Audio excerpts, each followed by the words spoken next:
Hey guys, what's up everyone? Welcome back to the channel. This is Shivam Dwivedi and you are watching Economics Easy है chapter number 16 international economic organisation and India में आज हम करने वाले हैं world trade organisation के बारे में कि WTO क्या होता है। दोस्तों मेक श्योर अगर आपने पिछले कहीं भी पढ़ा हो तो प्लीज उसको भूल जाओ, क्योंकि आज हम इसको इस तरीके से पढ़ेंगे कि आपके दिमाग में ये ऐसे बैठ जाएगा, ऐसे चिपक जाएगा कि कभी निकालना भी चाहोगे तो नहीं निकलेगा। ठीक है, ये वादा है मेरा। तो अगले आधे घंटे तक मेरे साथ बने रहना और वर्ल्ड ट्रेड ऑर्गेनाइजेशन को मैं अपने नोट्स में से करवाऊंगा, इतना उम्दा क्वालिटी का करवाऊंगा कि आपको दिक्कत नहीं आने दूंगा कहीं भी। ये वादा है मेरा, ठीक है, क्योंकि मेरा हमेशा मोटिव यही रहा है कि मैं आपको सिंपल से तरीके से चीजों को समझाऊं जिससे आपको चीजें वाकई में समझ में आए कि रियलिटी में इनका रिलेवेंस क्या होता है। वैसे अगर हम WTO को इस बुक से उठाकर देखें तो WTO के रिगार्डिंग आपको इसमें देखो इस तरह का मैटर देखने के लिए मिलेगा। बट इस मैटर से अगर आप ये कहो कि आपको बहुत भारी कुछ समझ आ जाएगा, द आंसर इज नो, आपको ज्यादा कुछ समझ में नहीं आएगा। दोस्तों बुक की बुराई नहीं कर रहा, मैं बस ये बता रहा हूं कि बुक से ज्यादा अच्छे तरीके से मैंने चीजें दे रखी है। फिर जब आप बुक का पढ़ोगे ना, नोट्स पढ़ने का, तो आपको ज्यादा अच्छे से क्लियर हो जाएगी बुक। मेरी बात को समझ रहे हो? तो बुक को कभी क्रिटिसाइज नहीं करनी चाहिए। बुक तो मतलब मैं तो कहूंगा भाई साहब ये मेरे लिए भगवान है, ये बुक और कुछ भी नहीं है, मैं इसकी बुराई कभी नहीं कर सकता। ठीक है, चलो अब बात करते हैं WTO की शुरुआत कैसे हुई और इसको कैसे बनाया गया, इस पर बात करते हैं। देखो ये चीज बुक में नहीं दे रखी, बट मैं आपको आपकी नॉलेज के लिए बताऊं क्योंकि यहां से भी क्वेश्चंस पूछे जा सकते हैं। चलिए बात करते हैं WTO की शुरुआत। दोस्तों आपको पता होगा हमारे यहाँ पे जब फर्स्ट वर्ल्ड वॉर हुआ था, याद आ रहा है फर्स्ट वर्ल्ड वॉर हुआ था? जी हाँ सर, फर्स्ट वर्ल्ड वॉर 1914 से 1918 तक चला था। इसके जब सेकंड वर्ल्ड वॉर हुआ था तो क्या हुआ, सेकंड वर्ल्ड वॉर से पहले और फर्स्ट वर्ल्ड वॉर के बाद में एक बीच की कड़ी आई थी सन 1929 से 30 तक। यहां पर अमेरिका का यानी यूएसए का स्टॉक मार्केट क्रैश कर जाता है। स्टॉक मार्केट क्यों क्रैश करता है? क्योंकि वहां पे कई सारी ऐसी कंपनीज हैं जिनके शेयर के मार्केट प्राइस सडनली डाउनफॉल में आ गए, क्योंकि कई सारी फेक कंपनियां यूएस में फंडिंग करने का काम करती थी और अचानक से उनका जो भांडा है वो फूट जाता है, जिसके चलते वो कंपनियां लॉस में चली जाती हैं। और सडनली यूएस के इकोनॉमी के अंदर देखा गया कि मोर देन 500 बैंक्स जो है वो डिसॉल्व हो गए, मोर देन 500 बैंक्स डिसॉल्व हो गए। तो सोच के देखो कि अमेरिका की क्या हालत रही होगी, और जो अपने आप को सुपर पावर कंट्री के अंदर इंक्लूड करता है 195 नेशन के अंदर, वो टॉप 1 रैंकिंग पर आते हो। जब उसका ये हाल हो रहा है तो उससे अफेक्ट होते होते क्या ये इंपैक्ट बाकी कंट्रीज पर नहीं पड़ेगा? दोस्तों इसीलिए उस ईयर को यानी सन 1929 से लेकर 30 तक को the year of great depression कहा जाता है। The year of great depression इसलिए क्या आता है क्योंकि ये पूरे ग्लोबल पे हर इकोनॉमी को नेगेटिव इंपैक्ट ही देते जा रहा था। और ये कहां से शुरू हुआ था? यूनाइटेड स्टेट्स ऑफ अमेरिका से ये चीज स्टार्ट हुई थी। तो अमेरिका को ये समझ आ गया था कि अगर उन्होंने ठोस कदम नहीं उठाए तो यहां पर उनकी इकोनॉमी तो बर्बाद होगी और साथ में बाकी इकोनॉमी भी बर्बाद हो जाएंगी। मैं आपको एक बात बताऊं, वर्ल्ड में जो जीडीपी होती है, वर्ल्ड की जो जीडीपी होती है, सडनली अमेरिका के इस स्टेप की वजह से जो ग्लोबल डिप्रेशन आया, इसकी वजह से जीडीपी वर्ल्ड की 15% से डिक्रीज हो गई। दोस्तों 0.1% भी एक बहुत बड़ा रेशियो होता है। 15% सोच के देखो कितनी बड़ी फिगर होगी कि वर्ल्ड की जीडीपी 15% से डाउनफॉल में आ गई। ये बहुत मतलब अभी तक की कहेंगे कि वर्ल्ड हिस्ट्री के अंदर अगर सबसे बड़ा डिप्रेशन आया था तो सन 1930 के अंदर आया था। ठीक है, अब इससे निपटने के लिए अमेरिका ने क्या किया? अमेरिका ने देखा कि उनकी वजह से ये सारे डिप्रेशन वगैरह हो रहे हैं, तो उन्होंने एक एग्रीमेंट किया, स्मार्ट हॉले एक्ट। इन्होंने एक एक्ट लॉन्च किया, स्मार्ट हॉले एक्ट 1930। ये किसके द्वारा लॉन्च किया था? यूएसए के द्वारा। अच्छा, इस एक्ट में पता है क्या लिखा था? इस एक्ट में लिखा था कि अमेरिका ने ये देखा कि ये जो ग्रेट डिप्रेशन है ये क्यों आया, क्योंकि बाहर की कंपनियां अमेरिका में आई काम करने के लिए और वो डूब गई, जिसका इंपैक्ट उनकी अमेरिकन बैंक्स पर पड़ा और अमेरिकन कंपनीज पे पड़ा। तो अमेरिका वाले अपने आप को सुपर पावर कंट्रीज बोलते थे, तो ये कहते थे हमें किसी कंट्री की कोई जरूरत नहीं है, यानी ये हमेशा ग्लोबलाइजेशन के अगेंस्ट में खड़े रहे। तो ग्लोबलाइजेशन की वजह से इनके अमेरिका में लॉस हुआ, इनका ये कहना था। तो इन्होंने कहा ग्लोबलाइजेशन को बंद करने के लिए या एक लिमिट तक सीमित करने के लिए ये एक्ट पास किया गया, इसका नाम था स्मार्ट हॉले एक्ट। ये एक्ट ये बोलता था कि अगर हम बात करें इस एक्ट के अनुसार तो एक्सपोर्ट हम ज्यादा से ज्यादा करेंगे और इंपोर्ट हम नहीं करेंगे। यानी अगर कोई बंदा इंपोर्ट करता है अमेरिका के अंदर तो उस पर हैवी इंपोर्ट ड्यूटी लगाओ कि वो डिस्करेज हो जाए कि वो इंपोर्ट करे ही ना। अब एक बात बताओ, अगर अमेरिका जैसी सुपर पावर कंट्री इस टाइप की चीजें करेगी तो इसे बाकी कंट्रीज जो इनको फॉलो करती है, इनके बनाए हुए रूल्स की गाइडलाइन के हिसाब से अपनी इकोनॉमी की पॉलिसीज बनाती है, सोच के देखो उन पर क्या इंपैक्ट पड़ेगा। यानी आप एक तरह से अमेरिका वाले ये कह रहे थे कि हम क्या करेंगे, एक्सपोर्ट तो करेंगे लेकिन इंपोर्ट बिल्कुल भी नहीं करेंगे, और अगर थोड़ा बहुत इंपोर्ट किया तो उस पर इतने टैक्सेस लगा देंगे, इतनी ड्यूटीज कि वो नेक्स्ट ईयर कभी इंपोर्ट करेगा ही नहीं। यानी अल्टीमेटली वो एक्सपोर्ट ओरिएंटेड बन गए, क्योंकि उन्होंने कहा था कि बाहर की कोई कंट्री का माल हम अमेरिका में नहीं बिकने देंगे। यानी एक तरह से टैरिफ वॉर छिड़ गई। क्या छिड़ गई? टैरिफ वॉर छिड़ गई। अब क्या होता है कि इसकी देखा देखी में कई सारे लोगों ने अपने यहाँ पर ये एक्ट लॉन्च कर दिया। इसी से मिलता जुलता जैसे देखा गया कि हर कंट्री क्या करना चाहती है, एक्सपोर्ट करना चाहती है, इंपोर्ट कोई नहीं करना चाहती। एक बात सोचो, जब हर कंट्री इंपोर्ट नहीं करना चाहती है तो माल बाहर बेचेगा कौन, एक्सपोर्ट भी नहीं होगा फिर तो देखा गया वर्ल्ड के अंदर ट्रेड होना ही बंद हो गया। जो वर्ल्ड ट्रेड होता था ना, अंतरराष्ट्रीय व्यापार, वो इंटरनेशनल ट्रेड होना ही बंद हो गया। अब जब इंटरनेशनल ट्रेड बंद होना लग गया तो अमेरिका के ऊपर पहली उंगली उठी थी सन 1930 के अंदर, दूसरी उंगली दोबारा उठ गई कि तुमने इस एक्ट को लॉन्च करके बाकी कंट्रीज को एनकरेज किया कि तुम भी कुछ ऐसे ही एक्ट लेकर आओ। सब कंट्री वही एक्ट लेकर आ गई, हर कंट्री एक्सपोर्ट करना चाहती, इंपोर्ट को करना ही नहीं चाहती। तो तुम्हारा एक्सपोर्ट होगा कहाँ, होगा ही कहां, बात समझ रहे हो मेरी बात को। तो इस तरह से अमेरिका ने एक और नई डिप्रेशन लाके दे दिया 1930 के ही अंदर। अब इससे निपटारा पाने के लिए अब अमेरिका के ऊपर आ गई थी रिस्पॉन्सिबिलिटी, भैया इससे अब हमें निकलना है। तो निकलने के लिए सन 1944 में 44 मेंबर्स ने मिलकर एक मीटिंग की थी। याद आ रहा है वो मैंने आपको ये कहानी बताई थी कि 44 मेंबर लोगों ने मिलकर मीटिंग की थी, जिसमें अमेरिका की तरफ से डेक्स्टर वाइट और यूके की तरफ से GM Kaynes, John Maynard Kaynes गए थे।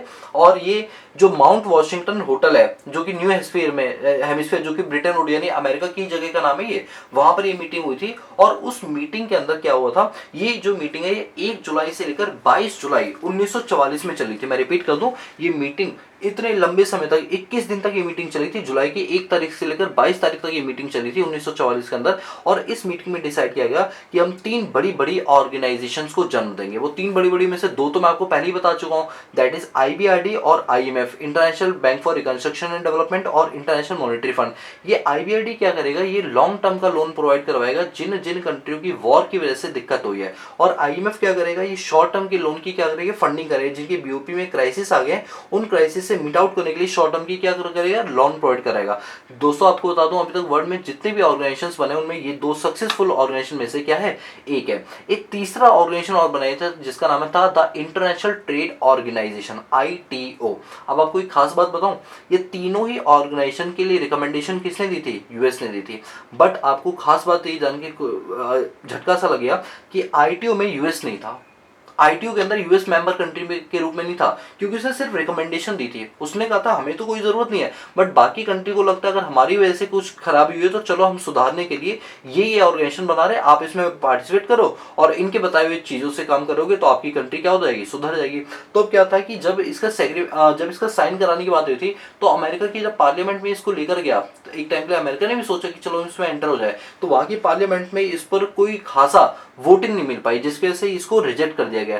तो इसकी चलते क्या हुआ था कि सिर्फ इसमें 53 मेंबर कंट्रीज ही बन पाई थी 56 में से। वैसे 56 कंट्रीज बोलती थी कि हम इसको साइन कर लेंगे, लेकिन सिर्फ 53 मेंबर कंट्रीज ने ही साइन किया और यूएस ने बेसिकली साइन ही नहीं कर पाया। अब जब यूएस ने ही नहीं साइन कर पाया तो जब यूएस एक बड़ी पावर ही इसमें नहीं है तो इस ऑर्गेनाइजेशन का अस्तित्व ही खत्म हो जाता है। जो हमारा इंटरनेशनल ट्रेड ऑर्गेनाइजेशन है ये खत्म हो जाता है। मतलब एक बड़ी जब सुपर पावर कंट्री जुड़ती है ना तो एक डोमिनेंसी आती है। लोगों को लगता है कि हाँ एक ऐसी ऑर्गेनाइजेशन जिसमें यूएसए एक पार्ट है तो हमें इस बात को मानना पड़ेगा, इसके रूल्स एंड रेगुलेशन के हिसाब से काम करना पड़ेगा। अब जब यूएसए नहीं तो ये ऑन पेपर ही बन के रहेगी, लेकिन इसकी रियलिटी में कोई अस्तित्व नहीं था। अब बाकी जो मेंबर कंट्रीज है वो सोची थी यार व्यापार को बढ़ाने के लिए हमें कुछ तो करना पड़ेगा। अब अमेरिका तो उसमें आ नहीं रही है तो अब क्या करें, तो उन्होंने कहा छोड़ो भैया ऑर्गेनाइजेशन छोड़ो, एक एग्रीमेंट साइन कर लेते हैं। जो जितनी भी कंट्रीज है ना ये ऑर्गेनाइजेशन नहीं बनाएगी, ये एग्रीमेंट साइन करेंगी और इसको बोलेगा जिनेवा कॉन्फ्रेंस 1947। यानी 1947 में जिनेवा के अंदर एक कॉन्फ्रेंस यानी एक मीटिंग बुलाई जाती है और उस मीटिंग के अंदर एक टेम्परेरी रूप से एक एग्रीमेंट साइन किया जाता है जिस एग्रीमेंट को बोलते हैं GATT, general agreement on tariff and trade. मैं रिपीट कर रहा हूं, इन लोगों ने क्या किया, जो हमारे यहाँ पर ये मेंबर कंट्रीज थी, देखो 56 में से 53 कंट्रीज ने बोला था कि हम साइन कर देंगे और कर भी देते, बट अमेरिका ने साइन नहीं किए। तो ये बना तो लिया लेकिन इसका कोई अस्तित्व ही नहीं था जब अमेरिका उसके अंदर नहीं है। तो इन्होंने कहा भैया अब अमेरिका नहीं आ रहा तो अब क्या करें, व्यापार करना थोड़ी छोड़ देंगे, अब हमें कुछ तो करना पड़ेगा। तो जिनेवा के अंदर एक मीटिंग बुलाई और उस जिनेवा की इस मीटिंग में डिसाइड किया गया कि हम एक एग्रीमेंट करेंगे। अब अमेरिका नहीं आ रहे कोई बात नहीं, एक एग्रीमेंट करते हैं जिस एग्रीमेंट का नाम क्या होगा, GATT, general agreement on tariff and trade. अब इस गैट के अंदर क्या करेंगे, जो मेंबर कंट्रीज हैं जो भी इस एग्रीमेंट पे साइन करेंगे उनके साथ हम व्यापार को बढ़ाने का काम करेंगे। तो ये अगर हम बात करें 1947 यानी जब हमारा सेकंड वर्ल्ड वॉर हुआ उसके बाद अंतरराष्ट्रीय व्यापार को बढ़ाने के लिए कौन सी ऑर्गेनाइजेशन थी। दोस्तों ऑर्गेनाइजेशन नहीं बोलना चाहिए, इसको एग्रीमेंट बोलना चाहिए। ऑर्गेनाइजेशन नहीं है, ये क्या है, सिर्फ एक एग्रीमेंट है। तो उस टाइम पर जो इंटरनेशनल ट्रेड था उसको बढ़ाने के लिए कौन सा एग्रीमेंट था, गैट था, general agreement on trade and tariff था। ठीक है, अब गैट का क्या क्या काम था मैं आपको बता दूं, गेट जो है वो जिनेवा के अंदर बनाई गई थी, जिसके अंदर 23 नेशंस ने क्या किए थे, सिग्नेचर किए थे। कब? 30 अक्टूबर 1947 में। और इसको ऑफिशियली डिक्लेयर कब किया गया था? 1 जनवरी 1948 के अंदर इसको ऑफिशियली डिक्लेयर किया गया कि अंतरराष्ट्रीय व्यापार को बढ़ाने के लिए 23 नेशंस ने मिलकर एक एग्रीमेंट किया, जिस एग्रीमेंट का नाम क्या रखा गया? गेट रखा गया। इसके अंदर आज की डेट में अगर हम बात करें तो लगभग 1994 की अगर हम बात करें तो 123 नेशंस इसके अंदर क्या हो गए थे? जुड़ गए थे। अब गेट में जब भी मीटिंग होती थी तो उस मीटिंग को बोलते थे राउंड। क्या बोलते थे? राउंड बोलते थे। अब क्या हुआ, गेट को ना जब राउंड 1 हुआ, 2 हुआ, 3 हुआ, 4 हुआ, जो 8वां राउंड था इसमें गेट को बदल दिया गया। इसमें गेट की पावर को, जो एग्रीमेंट था, इसको एक ऑर्गेनाइजेशन बना दिया गया और उस ऑर्गेनाइजेशन का नाम है वर्ल्ड ट्रेड ऑर्गेनाइजेशन। जी हाँ दोस्तों, आपने बिल्कुल सही सुना कि हमने गेट को 8वीं मीटिंग उर्गुरे में हुई थी, जिसको बोलते हैं उर्गुरे राउंड, इस उर्गुरे राउंड के अंदर हमने गेट को बंद कर दिया और हमने कहा भैया अब इस एग्रीमेंट की जरूरत है, अब हम एग्रीमेंट से बड़ी क्या बनाएंगे? एक ऑर्गेनाइजेशन बनाएंगे। और तब हमने एक ऑर्गेनाइजेशन को जन्म दिया और उसका नाम है वर्ल्ड ट्रेड ऑर्गेनाइजेशन। यहां से आपके एमसीक्यू के लिए और आपके करंट अफेयर के लिए और आपकी नॉलेज के लिए और आपके एग्जाम के लिए बहुत इंपॉर्टेंट क्वेश्चन बनते हैं। नंबर 1 कि जो गेट है इसको कब बनाया गया? तो मैं आपको बता दूं, ये बनाया गया था 1/1/1948 में। ठीक है, वैसे 1947 में बना था, बट ये सुचारू रूप से काम करना शुरू किया कब किया? 1948 में। इसके मेंबर कंट्रीज कितने थे उन दोनों पर? 23 हुआ करते थे। तीसरा क्वेश्चन ये बनता है कि इसके कौन से राउंड के अंदर मेजर डिसीजन लिए गए। मैं आपको बता दूं, 8वां राउंड, जिसको उर्गुरे राउंड बोला जाता है, इस उर्गुरे राउंड में डिसाइड किया गया कि अब इस एग्रीमेंट को बंद करो और इस एग्रीमेंट को कन्वर्ट करो एक ऑर्गेनाइजेशन में, जो कि स्टैट्यूटरी ऑर्गेनाइजेशन होगा। जैसे पहले हमने ये वाला ऑर्गेनाइजेशन बनाया था ना, इसी तरह से हम एक ऑर्गेनाइजेशन बनाएंगे, उसका नाम क्या रखें? वर्ल्ड ट्रेड ऑर्गेनाइजेशन करेंगे, क्योंकि एग्रीमेंट से काम नहीं चलता। स्टार्टिंग में तो बहुत अच्छा था एग्रीमेंट, लेकिन बाद में जब हमारा एक्सपेंशन होना शुरू हुआ तो हमें लगा भैया एग्रीमेंट नहीं, अब तो हमें अपने बड़े लेवल को बढ़ाना है, तो अब ऑर्गेनाइजेशन की जरूरत पड़ी। और तब 8वें राउंड में डिसाइड हुआ कि उर्गुरे राउंड में हम गेट को रिप्लेस करके क्या बनाएंगे? World trade organisation. और ये बात हुई थी 1994 के अंदर हुई थी। ठीक है, अगर हम गेट की लिमिटेशन की बात करें, अब आपके मन में क्वेश्चन तो आ रहा है सर डब्ल्यूटीओ क्यों बनाई जब गेट से काम चल रहा था? तो ऑर्गेनाइजेशन बना के आपने ऐसा क्या कर लिया भाई? जब गेट एक एग्रीमेंट था तो भैया एग्रीमेंट को ही कंटिन्यू रहने देते, इतने सालों से क्या गेट चल ही रहा था? तो डब्ल्यूटीओ बना के क्यों माथापच्ची करके हमने एक ऑर्गेनाइजेशन को बना दिया? तो गेट में कुछ कमियां थी। वो कमियां क्या थी? सबसे पहली बात, गेट जो है ना वो सिर्फ गुड्स के लिए था। वो सिर्फ किसके लिए था? गुड्स के लिए। जैसे आपके एग्रीकल्चर, टेक्सटाइल वगैरह तो इसमें इंक्लूड ही नहीं थे। गुड्स के अंदर जैसे मर्केंटाइल गुड्स वगैरह होते हैं ना, जिनका ट्रेड किया जाता है, सिर्फ वो थी। सर्विसेज तो बिल्कुल भी नहीं थी। तो अब सर्विसेज नहीं है। अब जैसे हम देख रहे थे 1990 के बाद जब से एलपीजी भारत में आया और बाकी कंट्रीज में भी आया, तब से सर्विसेज का बोलबाला बढ़ना शुरू हो गया और इसमें सर्विस इंक्लूड नहीं थी, इसमें सिर्फ गुड्स इंक्लूड थे। तो गेट कहीं ना कहीं चीजों को दिक्कत करने लगा था। ठीक है, और ऊपर से इसमें एग्रीकल्चर और टेक्सटाइल भी नहीं जुड़े हुए थे। इसके बाद गेट जो है वो सिर्फ किसके लिए था? गुड्स के लिए, मर्केंटाइल गुड्स के लिए था। और ये कोई ऑर्गेनाइजेशन नहीं थी, ये सिर्फ एक एग्रीमेंट था।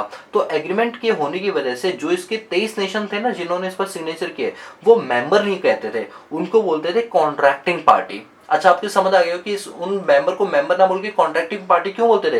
क्योंकि वहां पर कोई ऑर्गेनाइजेशन थोड़ी था, गेट कोई ऑर्गेनाइजेशन थोड़ी, गेट तो एक एग्रीमेंट है। तो ऑब्वियस सी बात है, अगर जो 23 नेशन इसके फाउंडिंग मेंबर थे, जब इनको साइन किया गया होगा तो उन मेंबर को मेंबर ना बोल के क्या बोला गया होगा? क्या बोला गया?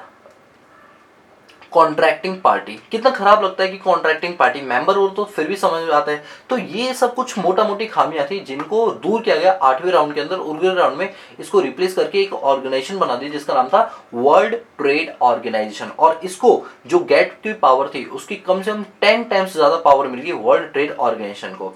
अब अगर हम बात करें तो जो मेजर प्लस जो सिग्नेचर ऑफ गेट है, जैसे अगर हम बात करें, इसमें पता है एक अच्छी बात क्या थी गेट के अंदर? मैं गेट की बात करूं, वर्ल्ड ट्रेड ऑर्गेनाइजेशन की, गेट में अच्छी बात ये थी कि जैसे लेट सपोज कि इंडिया है, ठीक है, अब इंडिया ने अपने कुछ रूल्स एंड रेगुलेशन अलग बनाए हुए हैं और गेट के रूल्स एंड रेगुलेशन उसके अलावा कुछ बोल रहे हैं। तो ऐसे केस में आप अपने रूल्स एंड रेगुलेशन मान सकते हो। ऐसी बात नहीं थी कि आपको गेट के ही प्रोविजन मानने पड़ेंगे। अगर आपको लगता है गेट के प्रोविजन आपके प्रोविजन से ज्यादा अच्छे हैं तो आप गेट के मान लो, और आपको लगता है गेट के प्रोविजन कम अच्छे, आपके अपने ज्यादा अच्छे, तो आप अपने मान सकते हो। तो इसके चलते बड़ा फ्लेक्सिबल था, इसलिए लोगों को ये ज्यादा पसंद आ रहा था। बट 8वें राउंड को इसमें हमने क्या कर दिया? रिप्लेस करके क्या बना दिया? वर्ल्ड ट्रेड ऑर्गेनाइजेशन बना दिया। अब अगर हम वर्ल्ड ट्रेड ऑर्गेनाइजेशन की बात करें तो डब्ल्यूटीओ जो है वो कब आया था? वो 1 जनवरी 1995 के अंदर आया था। जो वर्ल्ड ट्रेड ऑर्गेनाइजेशन है ये कब आया था? 1 जनवरी 1995 को आया था, under Merak agreement. Signed 123 nation on 15 अप्रैल 1994, जिसको रिप्लेस किया गया था गैट के अंदर। अच्छा सर एक बात होता है, गैट बनाया गया था तो उस टाइम पर कितने मेंबर थे? 23 मेंबर, फाउंडिंग मेंबर थे। लेकिन जब हमने इसको 8वें राउंड में रिप्लेस करके डब्ल्यूटीओ बनाया तब कितने मेंबर थे? 123 नेशन थे। कितने? 123 नेशन। अगर हम डब्ल्यूटीओ के हेडक्वार्टर की बात करें तो वो कहाँ स्थित है? जिनेवा, जो कि स्विट्जरलैंड के अंदर है। ऑफिशियल लैंग्वेज की बात करें तो इसमें इंग्लिश, फ्रेंच और स्पेनिश बोली जाती है। पर्पस क्या है? इंटरनेशनल ट्रेड को रेगुलेट करना। इसकी मीटिंग को राउंड्स नहीं बोलते थे, याद रखना। गैट की मीटिंग को राउंड बोलते थे। यहाँ पर जो मीटिंग्स होती है उनको क्या बोलते हैं? मिनिस्ट्रियल कॉन्फ्रेंस बोलते हैं। क्या बोलते हैं? मिनिस्ट्रियल कॉन्फ्रेंस, जो हर साल में हर 2 साल पर एक बार की जाती है। हाँ, अगर जरूरत पड़ी तो हर साल भी हो सकती है, ऐसी बात नहीं है। और इसकी जो पहली मीटिंग थी वो 1996 में कहाँ हुई थी? सिंगापुर में। ये आपको याद करना पड़ेगा, ये इंपॉर्टेंट क्वेश्चन है, एग्जाम में पूछा भी जा चुका है कि डब्ल्यूटीओ की जो पहली मीटिंग है वो कब और कहाँ हुई थी? तो 1996 में हुई थी, वो भी कहाँ पर? सिंगापुर में हुई थी। अभी कितनी मीटिंग हो चुकी है डोंट वरी, मैं आपको नेक्स्ट क्लास के अंदर बताऊंगा धीरे धीरे करके, बट अभी आप यही समझो कि डब्ल्यूटीओ होता क्या है। तो अभी तक आपने क्या सीखा? एक बार ना इन सब चीजों को छोड़ दो, मेरी बातों को ध्यान से सुनो। हमने ये देखा कि जो हमारे जब अमेरिका के ऊपर ग्लोबल डिप्रेशन आया था सन 1929 से लेकर 1930 तक में, तो अमेरिका की रिस्पॉन्सिबिलिटी बढ़ गई कि अब उसे नेशन के लिए कुछ करना पड़ेगा। तब उसने एक ज्वाइंट प्लान बनाया 1944 के अंदर, और उस ज्वाइंट प्लान के अंदर क्या किया था? 3 बड़ी बड़ी ऑर्गेनाइजेशन को जन्म दिया, जिसका नाम था international bank for reconstruction and development, और इंटरनेशनल मॉनेटरी फंड, और इंटरनेशनल ट्रेड ऑर्गेनाइजेशन। अब इंटरनेशनल ट्रेड ऑर्गेनाइजेशन में अमेरिका ने अपनी पार्लियामेंट के अंदर उसको पास नहीं करवा पाए, जिसकी वजह से वो उसकी मेंबर नहीं बन पाई। इससे क्या हुआ? 56 में से 53 मेंबर ने तो एग्री कर लिया और साइन भी कर दिए, बट 3 मेंबर कंट्रीज इस पर साइन नहीं करवा पाई, क्योंकि वो अपनी पार्लियामेंट में इसको पास ही नहीं करवा पाई, जिसके चलते इसका अस्तित्व आने से पहले ही खत्म हो गया। जिसकी वजह से बाकी नेशंस ने क्या किया? एक एग्रीमेंट बनाया जिनेवा कॉन्फ्रेंस के अंदर, और उस एग्रीमेंट का नाम रखा गया GAAT, यानी journal agreement trade on tariff. लेकिन इसकी खामी ये थी कि ये सिर्फ और सिर्फ मर्केंटाइल गुड्स के लिए काम करता था, सर्विस इसमें इंक्लूड नहीं होती थी, और ये कोई ऑर्गेनाइजेशन, ये सिर्फ एक एग्रीमेंट था। और उससे बड़ी बात, इसकी जो पार्टिसिपेटिंग कंट्री होती थी उसको मेंबर ना बोल के कॉन्ट्रैक्टिंग पार्टी बोलते थे, जिसके चलते ये कई कुछ खामियां थी। तो हम इसके अंदर जो मीटिंग करते थे गैट के अंदर, उसको क्या बोलते थे? राउंड बोलते थे। तो 8वीं मीटिंग यानी 8वें राउंड के अंदर, जो कि उरुग्वे के अंदर हुई थी, उसमें ये डिसाइड किया गया कि अब हम इसके एक्सपेंशन पाथ को बढ़ाएंगे और गैट के एग्रीमेंट को हम किसमें कन्वर्ट करेंगे? एक ऑर्गेनाइजेशन में कन्वर्ट करेंगे, और उस ऑर्गेनाइजेशन का नाम क्या होगा? वर्ल्ड ट्रेड ऑर्गेनाइजेशन होगा। बोलो बात समझ रही? और वर्ल्ड ट्रेड ऑर्गेनाइजेशन जो हेडक्वार्टर है वो कहां पर है? जिनेवा में। इसकी ऑफिशियल लैंग्वेज इंग्लिश, फ्रेंच और स्पेनिश है। इसका पर्पस क्या है? इंटरनेशनल ट्रेड को रेगुलेट करना। इसके द्वारा जो मीटिंग की जाती है उसको क्या बोलते हैं? मिनिस्ट्रियल कॉन्फ्रेंस बोलते हैं। पहली मीटिंग सिंगापुर में हुई थी 1996 के अंदर। बोलो क्लियर हो? अब डब्ल्यूटीओ किस तरह से काम करती है? देखो, ये डब्ल्यूटीओ को ये कहना है कि देखो, हर कंट्री क्या चाहती है? हर कंट्री एक्सपोर्ट को बढ़ाना चाहती है, क्योंकि एक्सपोर्ट करने से फॉरेक्स बढ़ते हैं, और हर कंट्री इंपोर्ट को कम करना चाहती है, क्योंकि इससे फॉरेक्स जाते हैं, तो ये कम करना चाहती है। तो गवर्नमेंट क्या करती है? हर कंट्री की गवर्नमेंट एक्सपोर्ट को बढ़ाने के लिए इंसेंटिव देती है। गुड्स पर जो इंसेंटिव देते हैं उसको बोलते हैं मीज। अगर हम इंडिया की बात करें तो मर्केंटाइल एक्सपोर्ट इंडियन स्कीम, और अगर सर्विस प्रोवाइडर एक्सपोर्ट कर अपनी सर्विसेज का तो उसको स्कीम देती है शीईज, सर्विस एक्सपोर्ट इंडियन स्कीम। अगर हम बात करें इंपोर्ट की, तो इंडियन गवर्नमेंट क्या करती है? इंपोर्ट को दूर करने के लिए बैरियर्स लगाती है। 2 तरह के बैरियर होते हैं, टैरिफ और non tariff barrier. Tariff barrier वो होते हैं जो कि प्राइसेस के ऊपर लगाए जाते हैं, यानी जिससे गुड्स की कीमतें बढ़ जाती हैं, और नॉन टैरिफ बैरियर वो होते हैं जो कीमतों पर नहीं लगाई जाती है, बल्कि क्वांटिटी के ऊपर लगाई जाती है, कि उनकी निर्धारित क्वांटिटी होती है, इसके बियॉन्ड वो काम नहीं कर सकते, इसके बियॉन्ड वो सामान नहीं मंगा सकते हैं। ठीक है, तो इस टाइप की यहाँ पर क्या लगाई जाती है? कुछ रेस्ट्रिक्शन लगाई जाती है। अब टैरिफ जो होती है ना वो कम खतरनाक होती है, क्योंकि अल्टीमेटली इसमें सिर्फ प्रोडक्ट महंगा हुआ, बट एटलीस्ट आप मंगा तो सकते हो। बट नॉन टैरिफ ज्यादा खतरनाक होती है, तो इसलिए वर्ल्ड ट्रेड ऑर्गेनाइजेशन बोलता है कि कोई कंट्री नॉन टैरिफ बैरियर नहीं लगाएगी। अगर वो लगाती है तो उसको कन्वर्ट करना पड़ेगा नॉन टैरिफ को किसमें? टैरिफ में, और इस प्रोसेस को बोलते हैं टैरिफिकेशन। क्या बोलते हैं? टैरिफिकेशन बोलते हैं। ठीक है, अब क्या होता था कि गवर्नमेंट क्या करती थी? इंपोर्ट को कम करने के लिए इतने टाइप के टैक्सेस लगाती थी, जिसमें आपका एक्सपोर्ट ड्यूटी आता था, इंपोर्ट ड्यूटी आता था। एक्सपोर्ट ड्यूटी ओरिजिन कंट्री लेती थी, इंपोर्ट ड्यूटी डेस्टिनेशन कंट्री लेती थी। स्पेसिफिक ड्यूटी क्या होता था? जैसे लेट सपोज 1 किलो के ऊपर हम आपसे 10 रुपए का ड्यूटी लेंगे, 2 किलो पर 20 रुपए का लेंगे, ये होता था। एड वैलोरम ड्यूटी में क्या होता था? परसेंटेज होती थी, जो भी कीमत है उसकी एक परसेंटेज आपको ड्यूटी के रूप में देनी पड़ेगी। कंपाउंड का मतलब क्या होता था? जिसमें स्पेसिफिक और एड वैलोरम दोनों के कंपोनेंट पाए जाते थे। रेवेन्यू टैरिफ, जैसे पाकिस्तान जैसी कंट्री क्या करती है? अगर वो टैरिफ इंपोर्ट ड्यूटी लगाती है तो वो इसलिए नहीं लगाती कि उन्हें कोई फर्क पड़ता, वो इसलिए लगाती ताकि पैसा कमाने का उनको जरिया मिल जाए। प्रोटेक्टिव टैरिफ होती है, कुछ कंट्रीज इसलिए भी टैक्स लगा देती है, इसलिए भी इंपोर्ट ड्यूटी लगा देती है ताकि डोमेस्टिक प्रोड्यूसर को उसका नुकसान ना पहुंचे। एंटी डंपिंग ड्यूटी, जैसे चाइना क्या करता है अपनी माल इंडिया में भेजता है कॉस्ट से भी कम पर, तो ऐसे में वो इंडियन मार्केट को डिस्ट्रॉय करने की कोशिश करता है। तो ऐसे में चाइना ने जितनी कॉस्ट से कम पर माल इंडिया में भेजा है, हम उसके इक्विवेलेंट क्या लगा देते हैं, टैक्सेस लगा देते हैं, और उसको बोलते हैं एंटी डंपिंग ड्यूटी। तीसरा इसके बाद आता है आपका काउंटर वेलिंग ड्यूटी। ये क्या होता है कि जैसे चाइना के एक्सपोर्टर को चाइना वाले बहुत ज्यादा इंसेंटिव देते हैं, जिसकी वजह से उसकी कॉस्ट ऑफ प्रोडक्शन कम हो जाती है, तो जितना चाइनीज गवर्नमेंट ने एक्सपोर्टर को इंसेंटिव दिया उसके बराबर गवर्नमेंट इंडिया की क्या कर देती है, उतने बराबर का टैक्स लगा देती है, जिसको बोलते हैं काउंटर वेलिंग ड्यूटी। अल्टीमेटली इससे क्या होता है, जो सब्सिडी का इफेक्ट होता है वो नलीफाइड हो जाता है। फिर होता है एक सिंगल कॉलम टैरिफ की, मतलब हम जो हमारे मोस्ट फेवर्ड नेशन है उनसे और जो अनफेवर्ड नेशन है सबसे बराबर का टैक्स लेंगे। और डबल कॉलम होता है कि मोस्ट फेवर्ड नेशन से हम कम टैक्स रखेंगे और बाकी कंट्री से हम ज्यादा टैक्स रखें। तो इस तरह से टैरिफिकेशन पॉलिसीज होती है जिससे आप अपने इंपोर्ट को रोकते हो। अच्छा, कुछ नॉन टैरिफ तरीके भी होते हैं। कोटा सिस्टम, जैसे हमने कह दिया कि बाहर से माल सिर्फ 100 यूनिट आएगा, उससे ज्यादा नहीं आएगा, इससे बोलते हैं कोटा सिस्टम।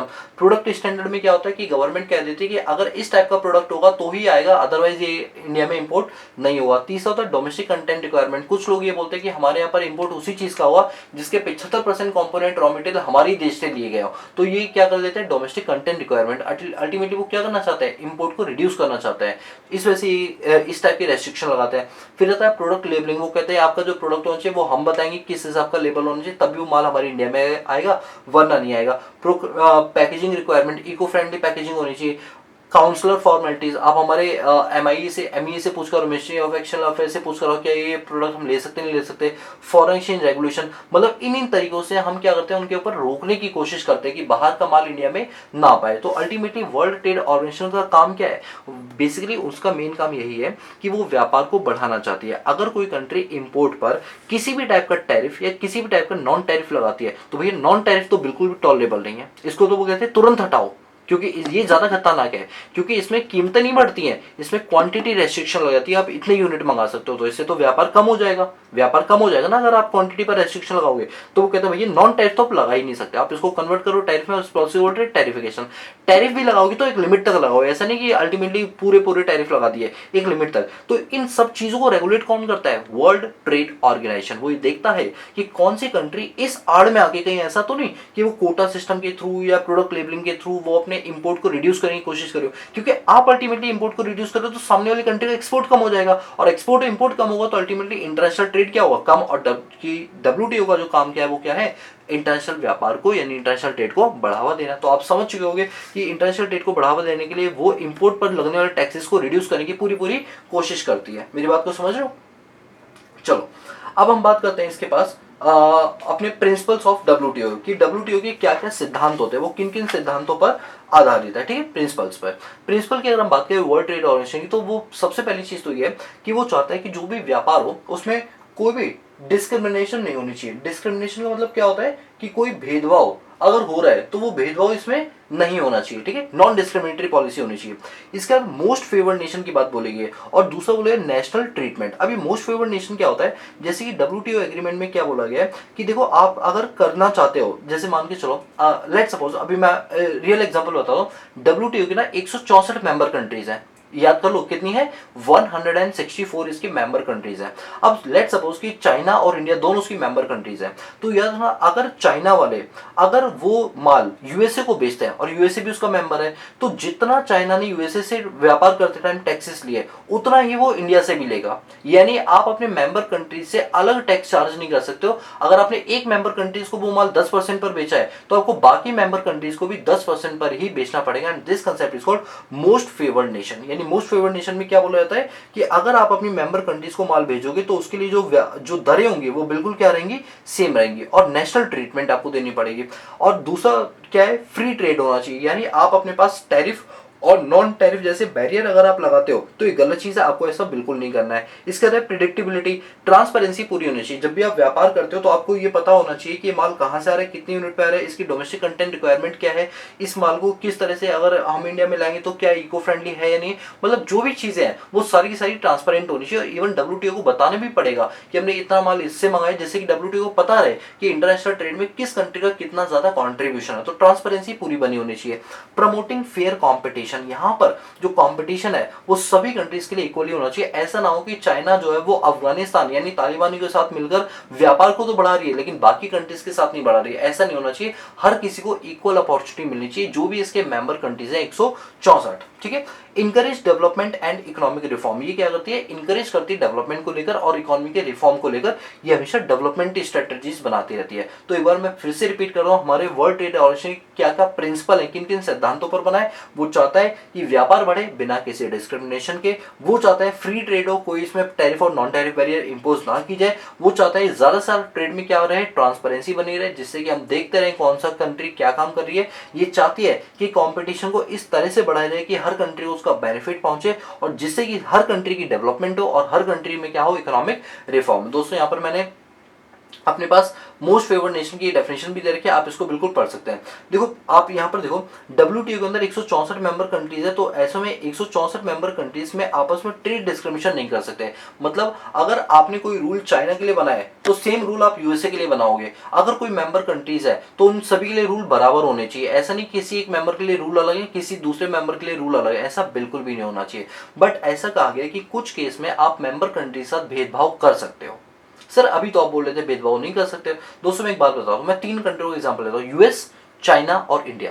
चाइना जब माल यूएस को भेजता है तो सस्ते रेट पर भेजता है और चाइना इंडिया को भेजता है तो महंगे रेट पर भेजता है, और ये तीनों WTO की मेंबर है। क्या ऐसा चाइना कर सकती है? The answer is no. अगर ये तीनों मेंबर कंट्रीज है तो चाइना जो व्यवहार यूएसए के साथ करेगी वही व्यवहार उसे इंडिया के साथ करना पड़ेगा। This concept is called most favoured nation. बोलो क्लियर हुआ? तो सर अगर आप एक लाइन में समझाना चाहो तो कैसे समझाओगे? मैं एक लाइन में बोलूंगा, मोस्ट फेवर्ड नेशन का मतलब होता है कि मेंबर कंट्रीज आपस में व्यापार करते टाइम कोई डिस्क्रिमिनेशन नहीं करेंगे। जो मेंबर 1 से उसने रेट लिया है वही मेंबर 2 से लेगी, वही मेंबर 3 से, वही 164 मेंबरों से वो क्या करेगी, रेट चार्ज करेगी, ठीक है। लेकिन इसके कुछ एक्सेप्शन है जहां पर आप डिफरेंट रेट अपने मेंबर से चार्ज कर सकते हो। अब वो क्या है? सबसे पहला, setting up a free trade agreement is allowed for a group of countries that which allow only apply only to the goods traded in the group. अच्छा एक बात बताओ, इंडिया, आपको मैंने ये सब पढ़ा रखा है, SAARC, ASEAN European Union, NAFTA, USMC, ये सारी चीज मैं आपको पढ़ा चुका हूँ पिछले चैप्टर के अंदर, अगर आपको याद हो, ठीक है। अब जब मैंने आपको सार्क पढ़ाया था तो याद है सार्क के अंदर, चलो आप मुझे ना कमेंट कर बताना, सार्क में कितनी कंट्रीज है, एशियन में नंबर ऑफ कंट्रीज कितनी है, यूरोपियन यूनियन में कितनी है, नाफ्टा में कितनी है, यूएसएमसी में कितनी कितनी कंट्रीज है, आप मुझे बताओगे, ठीक है। चलो अब एक बात बताओ, सार्क के अंदर क्या इंडिया है? ये सर सार्क के अंदर इंडिया है। अब एक बात बताओ, सार्क के अंदर इंडिया है, थाईलैंड है, आपका म्यांमार है, ये कंट्रीज है। अब मान के चलो म्यांमार और थाईलैंड जो है वो WTO की भी मेंबर है और वो सार्क की भी मेंबर है। तो अगर सार्क में कोई चीज लिखी हुई है तो सार्क को पहली प्रायोरिटी मिलेगी और WTO के बाद में मिलेगी, क्योंकि इन्होंने अपनी कंट्री के अंदर फ्री ट्रेड एग्रीमेंट अलायंस कर रखा है। ये नहीं सर, अगर कोई मान लो WTO का भी मेंबर है, सार्क, एशियन इनका भी मेंबर है, तो अगर कोई रूल दोनों ने सेम बनाए या दोनों ने अलग अलग बनाए तो किसके रूल पहले मान्य होंगे? पहले आपके अपने रूल मान्य होंगे, उसके बाद WTO के मान्य होंगे। तो यहाँ पर मोस्ट फेवर्ड नेशन का जो है ये एक्सेप्शन बन जाती है। दूसरा, giving developing countries are special access to the market. जैसे साउथ अफ्रीका है, ये क्या है? अंडर डेवलपिंग कंट्री है, डेवलपिंग कंट्री है या अंडर डेवलप है। तो अगर ये माल, ये छोटी छोटी कंट्री अपने माल को जब एक्सपोर्ट करती है तो कोई भी कंट्री उन पर टैरिफ और नॉन टैरिफ बैरियर बिल्कुल भी नहीं लगा सकती, क्योंकि अगर वो लगाएंगी तो बेचारी गरीब कंट्री है तो कभी माल व्यापार ही नहीं कर पाएंगी, ये कभी एक्सपोर्ट नहीं कर पाएंगे। तो WTO हमेशा जो लो इनकम ग्रुप कंट्रीज हैं या जो अंडर डेवलप्ड कंट्रीज है उनका खासा ध्यान रखती है और ये कहती है कि जितनी भी अंडर डेवलप्ड कंट्रीज है अगर ये अपना एक्सपोर्ट करेंगे तो इनके एक्सपोर्ट के ऊपर टैरिफ और नॉन टैरिफ बैरियर कोई मेंबर कंट्रीज नहीं लगा सकती, कोई भी एक ढेले का भी नहीं लगा सकती, ठीक है। Raising barrier against unfair traded product from any specific country. और अगर कोई बंदा आपकी कंट्री के अंदर इस पर्पज से आना चाहता है कि वो आपकी कंट्री की इंडस्ट्रीज को डिस्ट्रॉय करने की इंटेंशन से आ रहा है तो आप उसके ऊपर CVD और ADD चार्ज कर सकते हो। वर्ल्ड ट्रेड ऑर्गेनाइजेशन मना भी कर रहा है तो भी आप चार्ज कर सकते हो। जैसे चाइना है, चाइना क्या करता है, अपनी कॉस्ट ऑफ बिलो से भी माल इंडिया में बेचता है। जैसे मान के चलो चाइना में कोई माल 100 का बिका, 100 का बनता है, बट चाइना क्या करता है, इंडिया में 70 रुपए का माल बेच देता है ताकि इंडियन इंडस्ट्रीज डिस्ट्रॉय हो जाए। तो ऐसे में 30 रुपए का टैक्स जो है वो बिना पूछे WTO से इंडिया लगा सकते हैं। इसको बोलते हैं countervailing duty. I was अभी नहीं समझा था मैंने आपको। तो ये कुछ एक्सेप्शन है मोस्ट फेवर्ड नेशंस की, ठीक है। अच्छा, नेशनल ट्रीटमेंट की जब हम बात करते हैं तो यहाँ पर मैंने आपको नेशनल ट्रीटमेंट बताया था ना, मैं आपको दोबारा बताता हूँ, थोड़ा डिटेल में बताता हूँ। नेशनल ट्रीटमेंट का मतलब होता है कि जैसे मान के चलो कि कोई गुड्स बाहर से आ रहे हैं, ठीक है, जब तक वो पोर्ट पर है तो आप पोर्ट पे उसको डिस्करेज कर सकते हो, पोर्ट पर आप उस पर खूब टैक्सेस लगाओ, लेकिन जब वो टैक्स लग जाएगा उसके बाद जैसे ही वो इंडियन बाउंड्री पर आएगा या उस देश की बाउंड्री पर आएगा, फिर आप कोई एडिशनल टैक्स उस पर चार्ज नहीं कर सकते और उसको उसी तरीके से दिखाओगे जैसे आप अपने प्रोडक्ट को शो करते हो। यानी जैसे मान लो चाइना से कोई सामान आया है इंडिया में, तो इंडिया वाले इंडियन पोर्ट पे उस पर जितना कस्टम लेना चाहे ले लें, लेकिन एक बार कस्टम से निकलने के बाद इंडिया में वो घुस गया तो इसके बाद आप एडिशनल कोई टैक्स उस पर इम्पोज नहीं कर सकते हो। और जिस तरह से आप अपने इंडियन प्रोडक्ट को डिस्प्ले करते हो उसी तरह से आपको चाइना के प्रोडक्ट को भी डिस्प्ले करना पड़ेगा अपना प्रोडक्ट मान के। इसे बोलते हैं नेशनल ट्रीटमेंट। तो डब्ल्यूटीओ क्या बोलता है कि दूसरे के प्रोडक्ट को भी उतना ही स्पेशल बनाओ जितना आप अपने प्रोडक्ट को स्पेशल दिखाने की कोशिश करते हो। आपको लेना है टैक्स ले लो कस्टम पर, बट उसके बाद अगर आप ये सोचो कि नहीं हम उनके प्रोडक्ट को डिस्प्ले नहीं करेंगे ताकि माल ना बिके, तो ऐसा नहीं होने देंगे, क्योंकि इससे आप कहीं ना कहीं अंतरराष्ट्रीय व्यापार को रोकने की कोशिश कर रहे हो। बताओ समझ आया? तो आई होप कि आपको वर्ल्ड ट्रेड ऑर्गेनाइजेशन इससे पूरा जो है वो समझ में आ गया होगा। कोई दिक्कत तो नहीं आता? आई होप कि आपको कोई प्रॉब्लम इसमें नहीं होगी। तो जो हमारा टॉपिक है वो पूरी तरह से कंप्लीट हो जाता है, ठीक है। तो चलिए अब हम मिलते हैं नेक्स्ट